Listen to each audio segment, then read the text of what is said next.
சரவிளக்கு, நிலை விளக்கு, கிளித்தட்டு விளக்கு, இதுவே கோயில் விளக்கு, இதை ஏற்றி துன்பத்தை விளக்கு. ஒளிருது ஒளிருது கார்த்திகை தீபங்கள்,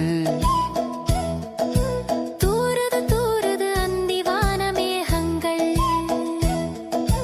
விலகுது விலகுது பயம் தரும் இருளே, பெருகுது பெருகுது பயன் தரும் பொருளே. கைவிளக்காம் கஜலட்சுமி விளக்கு, திருமால் விளக்கு, தாமரை விளக்கு, சிலுவை விளக்கு, கணபதி விளக்கு. கருணையுடன் கையில் ஏந்து விளக்கு, ஒளிருது ஒளிருது கார்த்திகை தீபங்கள்.